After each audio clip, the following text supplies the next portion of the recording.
Sorotan selanjutnya, Saudara, 3 pasangan calon presiden dan calon wakil presiden 2024 menghadiri acara penguatan anti korupsi untuk penyelenggara negara berintegritas atau Paku Integritas. Acara Paku Integritas ini telah diselenggarakan KPK sejak 2021 di gedung KPK dan malam ini dihadiri oleh paslon nomor urut 1 Anies Baswedan, Muhaimin Iskandar, paslon nomor urut 2 Prabowo Subianto, Gibran Rakabuming Raka, dan paslon nomor urut 3 Ganjar Pranowo dan juga Mahfud MD. Dalam pertemuan ini, Saudara, para capres-cawapres menyampaikan komitmen mereka untuk menyelesaikan persoalan korupsi yang dipaparkan para pimpinan KPK. Para paslon juga menandatangani Fakta Integritas.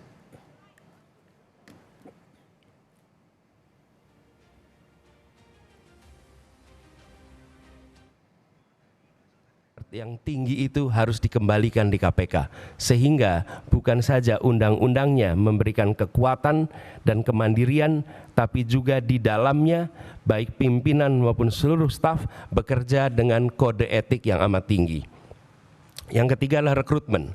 Rekrutmen di KPK kita perbaiki sama-sama seperti tadi disampaikan yang diusulkan oleh Presiden di tingkat pimpinan maupun rekrutmen staf. Bukan sekedar mencari pekerjaan, tapi menjadi tempat untuk memberantas korupsi. Perlu kami sampaikan bahwa komitmen kami untuk memerangi korupsi sudah dimulai sejak zaman dulu. Zaman mahasiswa aktif untuk memerangi praktek-praktek korupsi di era KKN merajalela. Semua upaya yang sudah disampaikan oleh KPK harus kita dukung. Dan saya bertekad untuk mendukung dan untuk manakala saya nanti bersama Saudara Gibran menerima mandat dari rakyat, saya bertekad untuk memimpin upaya pemberantasan korupsi dengan sungguh-sungguh dan dengan total. Pada saat saya bertemu dengan pengusaha, awalnya terjadi cerita atau rumors bahwa ya kalau Pak Ganjar dengan Pak Mahfud jangan-jangan ini dilibas semuanya ini. Lalu kami mengkonfirmasi kepada para pengusaha, benarkah kejadian itu, benarkah perasaan itu yang Anda rasakan? Tidak, Pak.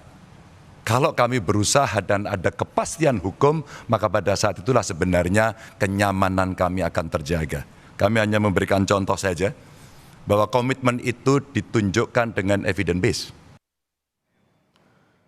Ketua KPK sementara Nawawi Pomolango dalam Paku Integritas KPK menyebut indeks pemberantasan korupsi dinilai turun sehingga dibutuhkan komitmen dari para pemimpin bangsa.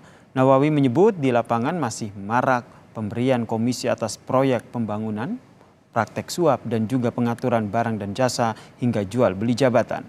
KPK juga menemukan oknum yang membekingi sektor pengelolaan sumber daya yang kerap memeras dan minta jatah proyek. Menunjukkan stagnasi bahkan kecenderungan penurunan.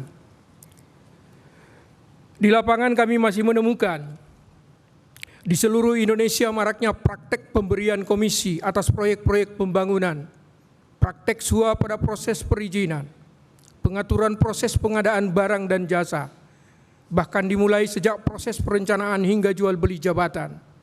Kami temui oknum-oknum sebagai backing di sektor pengelolaan sumber daya alam seperti pada sektor pertambangan, perkebunan, kehutanan. Oknum-oknum yang memeras dan meminta jatah proyek masih kerap diadukan masyarakat. Dengan kata lain, pemberantasan korupsi selama ini belum optimal dengan permasalahan utama pada implementasi.